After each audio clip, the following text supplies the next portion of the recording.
চেনা ছবি অজানায় ধরা দিল আজ। নিরঞ্জনের ঘরের কাঠামোটা ফিরে আসার মিথ্যে প্রতিশ্রুতি দিয়ে ধীরে ধীরে তলিয়ে যাচ্ছে জলের অতলে। হাজার চেনার মাঝেও কেন ওই অজানায় ডুব দিতে যায় মন। কারো আর্তনাতে ঘোর ভাঙে, তবু যেন চিত্ত বিভোর কোনো এক অলীক আনন্দে।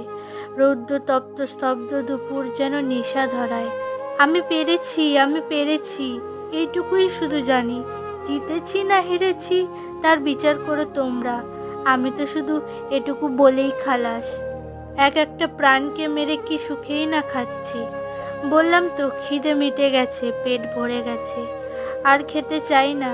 বৃথা লোভ দেখিয়ে লাভ নেই। তোমাদের দেখানো পথেই তো হাঁটছি হাঁটছি, এটাই তো অনেক। প্রতিটা পদক্ষেপে তো তাই এত আনন্দ। বলতেই তো চেয়েছিলাম, মুখ বন্ধ তো তোমরা করলে, তাই তো হাতের কলম ভাষা পেল। চারিদিকে আকাশে বাতাসে কি খুশি ছড়িয়েছে, কি খুশি, কি আনন্দ আকাশে বাতাসে মিশেছে। মায়ের গানে বাতাস ভরেছে, মেঘলা আকাশ সরে গিয়ে মায়ের নামে চারপাশ ঝলমল করছে।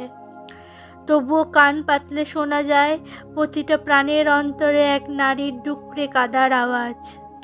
আমাদের পেট ভরে আছে বিদ্যে, মাথা ভরে আছে শিক্ষায়। তার ভারে সোজা হয়ে চলতে পারি না, সোজা হয়ে দাঁড়াতে পারি না। মাথা ঝুঁকে পড়ে, কিছু গড়তে চায় কিন্তু সে উপায় নেই। তাই তো তপ্ত দুপুরে ঘাম ঝরাতে, সোনার অঙ্গ কালো করতে বহনকারীর কাজে লিপ্ত। আর কালি মাখা মুখগুলি অর্থসাগরে ভাসছে।